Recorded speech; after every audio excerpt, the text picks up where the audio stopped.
കോഴിത്തോട് കഴിഞ്ഞ 36 വർഷമായി പ്രവർത്തിക്കുന്ന ദേശസൽകൃത ബാങ്കായിട്ടുള്ള യൂണിയൻ ബാങ്ക് കോഴിത്തോട് നിന്ന് മാറ്റി കൊണ്ടുപോകുന്നതിന് വേണ്ടി ബാങ്കിന്റെ അധികാരികൾ തീരുമാനിച്ചിരിക്കുകയാണ്.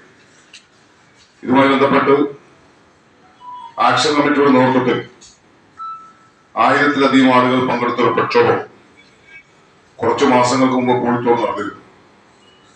അന്ന് ബാങ്ക് അധികാരികളുമായി നടത്തിയ ചർച്ചയിൽ ഇവിടുത്തെ ജനപ്രതിനിധികളും കൃഷിക്കാരും ഒക്കെയായി ചർച്ച നടത്തി അതിന്റെ അടിസ്ഥാനത്തിൽ മാത്രമാണ് തീരുമാനമെടുക്കുകയുള്ളൂ എന്നാണ് ബാങ്ക് അധികാരികൾ ഉറപ്പു നൽകിയത്.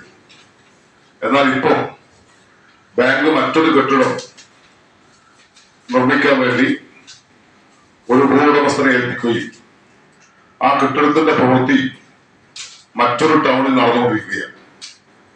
ബാങ്ക് 36 വർഷമായി അവിടെ പ്രവർത്തിക്കുകയും 600 കുടുംബങ്ങൾ നേരിട്ട് ഈ ബാങ്കിൽ ഇടപാട് നടത്തുകയാണ് പ്രദേശത്തുള്ളത്.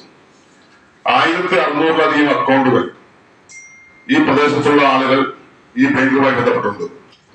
ഇത്രയും വലിയ ഒരു പ്രക്ഷോഭവും ജനങ്ങളുടെ വികാരം ഉണ്ടായിട്ടും അത് മാനിക്കാതെ ജനങ്ങളെ വെല്ലുവിളിക്കുന്ന നിലപാടാണ് ബാങ്ക് അധികാരികൾ സ്വീകരിച്ചുകൊണ്ടിരിക്കുന്നത്.